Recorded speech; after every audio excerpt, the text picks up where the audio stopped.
हरे कृष्णा, राधे राधे दोस्तों। आप सभी को भाद्रपद अमावस्या की हार्दिक शुभकामनाएं। आप सभी पर कृष्ण भगवान की कृपा सदा सर्वदा बनी रहे। तो आज की इस वीडियो में हम लोग सुनेंगे अमावस्या की व्रत कथा। वैसे तो प्रत्येक माह की अमावस्या बहुत ही खास होती है, लेकिन भाद्रपद अमावस्या का विशेष महत्व माना गया है।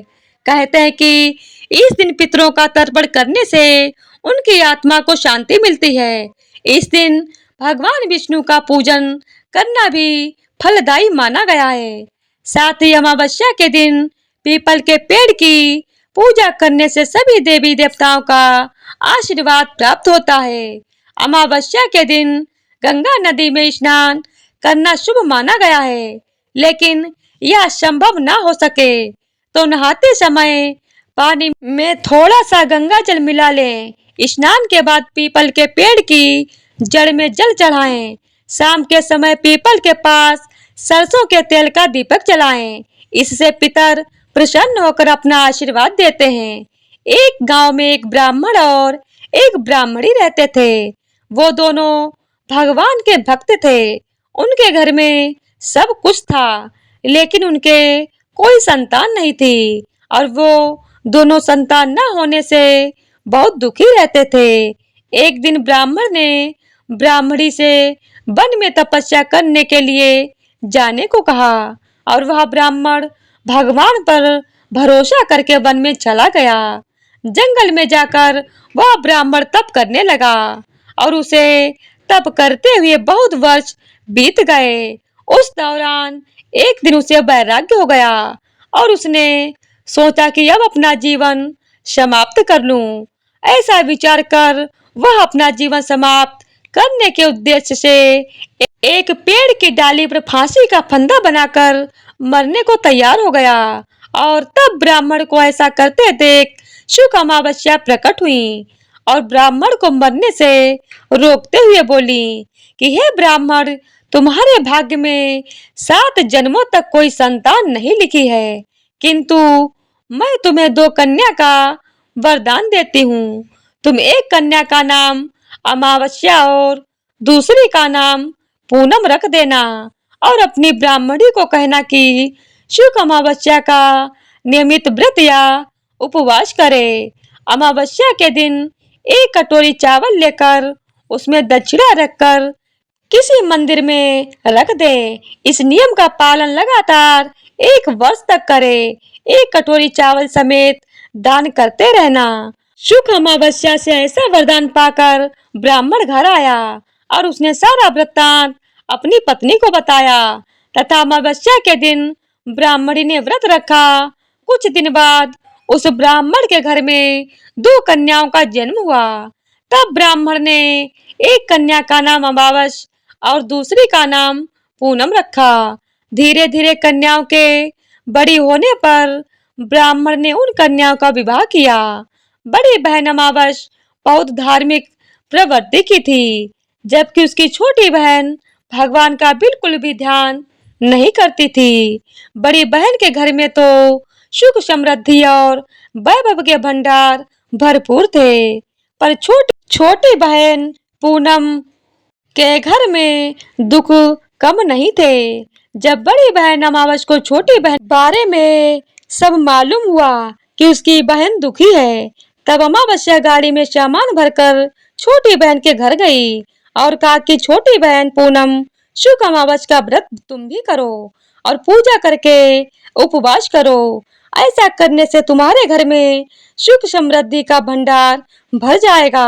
1 वर्ष तक चावल का कटोरा भरकर दक्षिणा समेत दान करो। पूनम ने ऐसा ही किया तो कुछ दिन बाद उसके भी घर में धन धान्य और संतान की वृद्धि होने लगी। इस प्रकार जो भी शुक्ल अमावस्या का व्रत विधि पूर्वक करता है, उसके घर में भंडार सुख अमावस की कृपा से भर जाता है। तो प्रेम से बोलिए अमावस माता की जय हो। अमावस्या व्रत कथा के अनुसार एक गरीब ब्राह्मण परिवार था। उस परिवार में पति पत्नी एवं उसकी एक पुत्री भी थी। उनकी पुत्री समय के गुजरने के साथ साथ धीरे धीरे बड़ी होने लगी। उस पुत्री में बढ़ती उम्र के साथ सभी स्त्रियों चित्त सगुणों का विकास हो रहा था। वह कन्या सुंदर, संस्कारवान एवं गुणवान थी, परंतु गरीब होने के कारण उसका विवाह नहीं हो पा रहा था। एक दिन उस ब्राह्मण के घर एक साधु महाराज पधारे। साधु उस कन्या के सेवा भाव से अत्यधिक प्रसन्न हुए। कन्या को लंबी आयु का आशीर्वाद देते हुए साधु ने कहा कि इस कन्या के हाथ में विवाह रेखा योग्य नहीं है। तब ब्राह्मण दंपति ने साधु से इसका उपाय पूछा। कन्या ऐसा क्या करे कि उसके हाथ में विवाह योग्य रेखा बन जाए। साधु महाराज ने कुछ देर विचार करने के पश्चात अपनी अंतर्दृष्टि में ध्यान करके बताया कि कुछ ही दूरी पर एक गांव में सोना नाम की एक धोबिन महिला अपने बेटे और बहू के साथ रहती है, जो बहुत ही आचार विचार एवं संस्कार संपन्न तथा पति परायण है। यदि यह सुकन्या उस धोबिन की सेवा करे और वह महिला इसकी शादी में अपने मांग का सिंदूर लगा दे तथा उसके बाद इस कन्या का विवाह हो जाए, तो इस कन्या का वैधव्य योग मिट सकता है। साधु ने यह भी बताया कि वह महिला कहीं बाहर आती जाती नहीं है। यह बात सुनकर ब्राह्मणी ने अपनी बेटी से धोबिन की सेवा करने का प्रस्ताव रखा। अगले दिन से ही कन्या प्रातः काली उठकर सोना धोबिन के घर जाकर साफ सफाई एवं अन्य सारे कार्य करके अपने घर वापस आने लगी। एक दिन सोना धोबिन अपनी बहू से पूछती है कि तुम तो सुबह ही उठकर सारे काम कर लेती हो और पता भी नहीं चलता। बहू ने कहा, हाँ माँ जी, मैंने सोचा कि आप ही सुबह उठकर सारे काम खुद ही खत्म कर लेती हैं। मैं तो देर से उठती हूँ। यह सब जानकर दोनों सास बहू घर की निगरानी करने लगी कि कौन है जो सुबह ही घर का सारा काम करके चला जाता है। कई दिनों के बाद धोबिन ने देखा कि एक कन्या मुंह ढके अंधेरे में घर में आती है और सारे काम करने के बाद चली जाती है। जब वह कन्या जाने लगी तो सोना धोबिन उसके पैरों पर गिर पड़ी, पूछने लगी कि आप कौन हैं और इस तरह छुपकर मेरे घर की चाकरी क्यों करती हैं। तब कन्या ने साधु द्वारा कही गई सारी बात धोबिन को बताई। सोना धोबिन पति परायण थी, अतः उसमें तेज था। वह तैयार हो गई। सोना धोबिन के पति थोड़ा स्वस्थ थे। उसने अपनी बहू से अपने लौट आने तक घर पर ही रहने को कहा। सोना धोबिन ने जैसे ही अपने मांग का सिंदूर उस कन्या की मांग में लगाया, सोना धोबिन का पति मर गया। इस बात का पता चल गया। वह घर से निराजल ही चली थी, यह सोचकर कि रास्ते में कहीं पीपल का पेड़ मिलेगा तो उसे भंवरी देकर और उसकी परिक्रमा करके ही जल ग्रहण करूंगी। उस दिन अमावस्या थी। ब्राह्मण के घर मिले पूरे पकवान की जगह उसने ईंट के टुकड़ों से 108 बार भंवरी देकर 108 बार पीपल के पेड़ की परिक्रमा की और उसके बाद जल ग्रहण किया। ऐसा करते ही उसके पति के मृत शरीर में जान वापस आ गई और धोबिन का पति फिर से जीवित हो गया। तो प्रेम से बोलिए अमावस माता की जय हो। तो आइए अब अंत में सुनते हैं अमावस्या की पौराणिक कथा। एक गांव में सास और बहू अकेले रहते थे। उनका बेटा विदेश में कमाने के लिए गया हुआ था। सास और बहू बहुत प्रेम से रहती थी और दोनों एक दूसरे की देखभाल भी करती थी। एक दिन बहू ने खाना नहीं खाया। तब सास ने बहू से पूछने लगी कि बेटा, आज तुमने खाना क्यों नहीं खाया। तब बहू कहने लगी, सासू माँ, आज मेरा अमावस माता का व्रत है, इसीलिए मैंने खाना नहीं खाया। तब सास ने कहा, बहू, यह अमावस माता का व्रत क्या होता है और इस व्रत को करने से क्या फल मिलता है, मुझे भी समझाओ। तब बहू कहने लगी, सासू माँ, अमावस माता का व्रत करने से बहुत पुण्य की प्राप्ति होती है। घर में अन्न धन भरा रहता है, सुख शांति बनी रहती है और अटल सुहाग मिलता है तथा पुत्र की प्राप्ति होती है। इसी तरह से तीन पनौती अमावस माता का व्रत भी रखा जाता है। इस व्रत में हर वर्ष अलग अलग खाना खाया जाता है और विष्णु भगवान के मंदिर में चढ़ावा चढ़ाया जाता है या फिर ब्राह्मण को दान दक्षिणा दी जाती है। इस व्रत में पहले साल शक्कर घी और चावल से बना खाना खाया जाता है। पहले साल व्रत पूर्ण होने के बाद 1.25 किलो चावल, 1 कटोरी घी और 1 कटोरी शक्कर का दान किसी ब्राह्मण देवता को दान में दिया जाता है। दूसरे साल जौ, घी और शक्कर से बना खाना खाया जाता है। इसी तरह से जब दूसरे साल का व्रत पूर्ण हो जाए तब 1.25 किलो जौ, 1 कटोरी घी और 1 कटोरी शक्कर किसी मंदिर में चढ़ाया जाता है या किसी ब्राह्मण को दान में देना होता है। तीसरे साल गुड़, तिल और घी से बने व्यंजन खाने चाहिए। जब तीसरे साल व्रत पूर्ण हो जाए तब आधा किलो तिल, गुड़ और 1 कटोरी घी किसी मंदिर में चढ़ाया जाता है या ब्राह्मण को दान में दिया जाता है। सासू माँ, इसे ही तीन पनौती अमावस्या का व्रत कहा जाता है। फिर बहू बताने लगी कि माँ जी, इस व्रत का संकल्प लेने के बाद इसे पूरा करना जरूरी होता है। अगर पूरा नहीं कर सकते तब घर परिवार में झगड़ा और अशांति हो जाती है। तब सासू माँ कहने लगी, बहू, मेरी तो उम्र हो गई है, लेकिन तुम यह व्रत जरूर करना। तब बहू यह व्रत करना प्रारंभ करती है। एक दिन बहू ने किसी के कहने पर गेहूं से बनी रोटी खा ली और अमावस माता इस बात से नाराज हो गईं। जो सास बहू कभी बहुत प्रेम से रहा करते थे, अब उन दोनों में झगड़े होने लगे। सभी गांव वाले भी हैरान हो गए कि इनके घर में यह सब क्या हो रहा है। सास अपनी बहू को कहने लगी, जब से तुम हमारे घर में बहू बनकर आई हो, तब से हमारे घर की लक्ष्मी चली गई है। तुम हमारे लिए बिल्कुल शुभ नहीं हो। तब बहू ने कहा, माँ जी, आपके घर की लक्ष्मी चली गई है तो मुझे बताओ कि कहाँ मिलेगी, मैं लक्ष्मी जी को लेकर आऊंगी। तब सासू माँ कहने लगी, बहू, लक्ष्मी तुम्हें समुद्र के बीच भगवान विष्णु के पैर दबाते हुए मिलेंगी।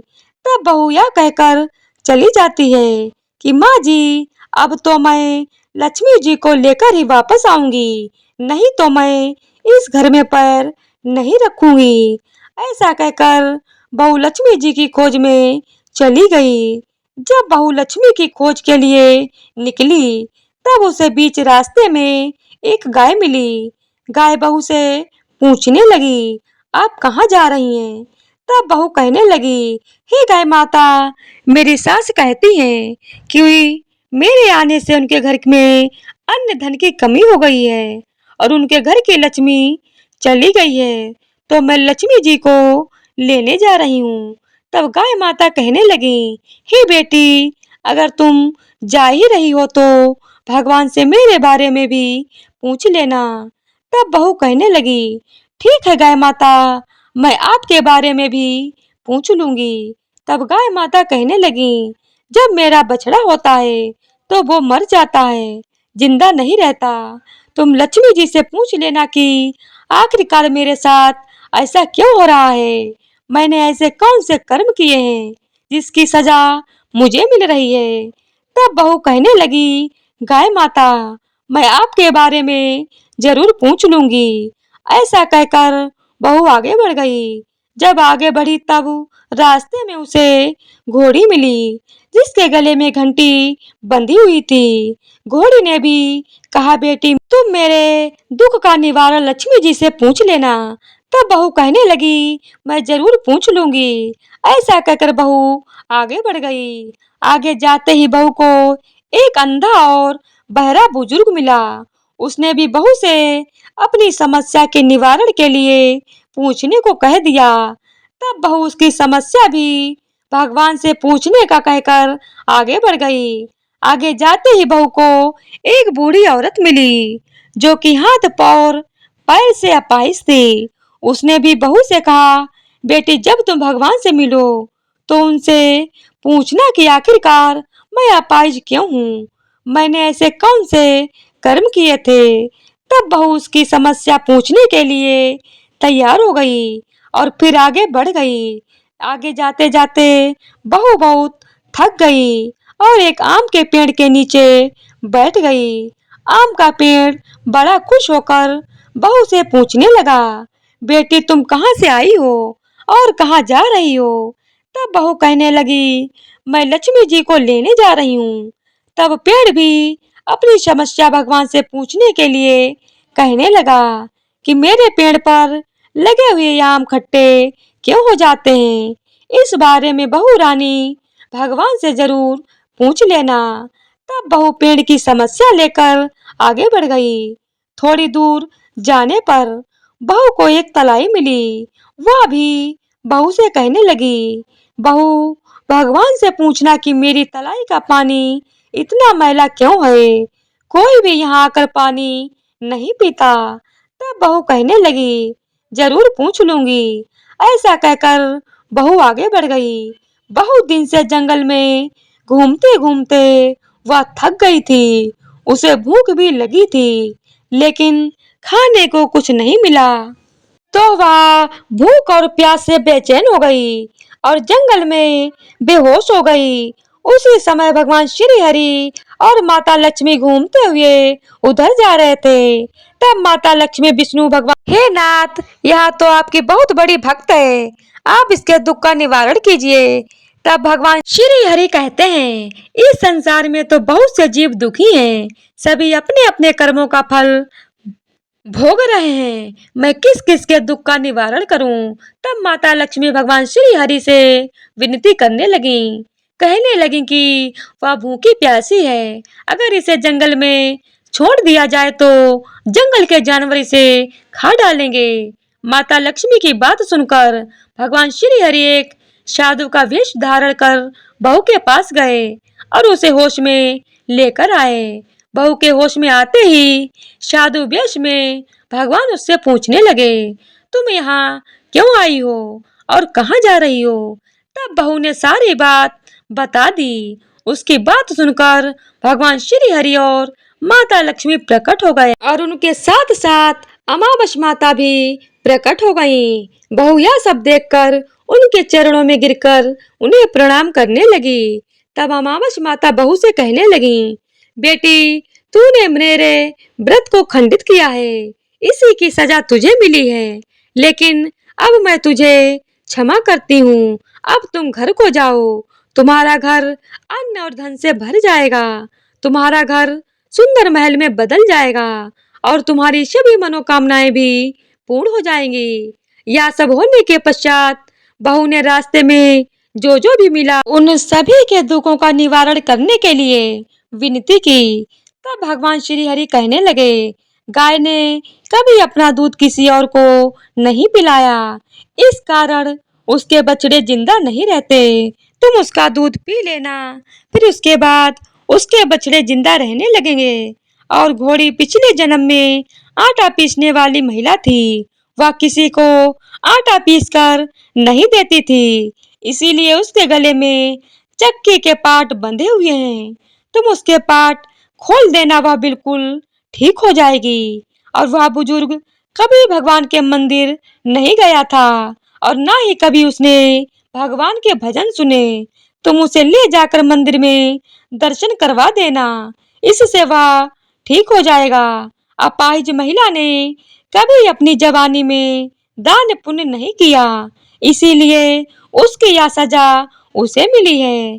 तुम उससे कुछ भी दान करवा देना तो उसकी विकलांगता दूर हो जाएगी। और वह आम का पेड़, उसने तो कभी अपने पेड़ के आम किसी बच्चे को खाने नहीं दिए, इसी कारण उसके सभी आम खट्टे होते हैं। अब तुम उस पेड़ का आम खा लेना, फिर उसके बाद से उस पेड़ पर मीठे आम आने लगेंगे और तलाई का पानी पिछले जन्म में देवरानी जेठानी था।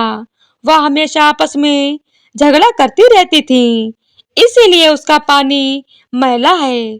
तुम उसका पानी पी लेना तो वह तलाई शुद्ध हो जाएगी, फिर लोग वहां आकर पानी पीने लगेंगे। इस प्रकार बहू ने भगवान श्री हरि, माता लक्ष्मी और अमावस माता को प्रणाम किया, उन्हें धन्यवाद दिया और अपने घर लौटने के लिए तैयार हो गई। रास्ते में जो भी मिला उनकी सभी समस्या भगवान के कहे अनुसार वह दूर करती चली गई। सभी ने उसे भर भर कर आशीर्वाद दिया। घर पहुंचते ही उसका टूटा फूटा घर एक सुंदर महल में बदल गया। उसके घर में अन्न और धन के भंडार भर गए। अब बहू ने सासू माँ से कहा, सासू माँ, आपने तो सच में कहा था कि मैं आपके लिए शुभ नहीं हूँ। मेरे जाने से ही आपके घर में लक्ष्मी आई है। अब आप यहाँ रहिए, मैं मरने जा रही हूँ। तब सास ने कहा, बेटी, यह सब तुम्हारे अमावस माता के व्रत करने का फल ही हमें मिला है। तुम यहीं पर रहो, अब तुम यहाँ से कहीं नहीं जाओगी। इस प्रकार सास और बहू खुशी खुशी से रहने लगे। और फिर एक दिन सास का बेटा भी विदेश से वापस लौट आया। घर में जब उसने खूब धन दौलत और धन के भंडार देखे, तब उसकी माँ ने सारी बात अपने बेटे को बता दी। इस प्रकार वह लोग खुशी खुशी से रहने लगे और तीनों मिलकर अमावस माता के व्रत रखने लगे। तो प्रेम से बोलिए, अमावस माता की जय हो। हे अमावस माता, इस कथा को कहने, सुनने और हुंकार भरने वाले सभी भक्तों के घर में धन्य धान्य के भंडार भरना, सभी की रक्षा करना। तो प्रेम से बोलिए, हर हर महादेव। अगर वीडियो पसंद आई हो तो हमारे चैनल को सब्सक्राइब करें। धन्यवाद।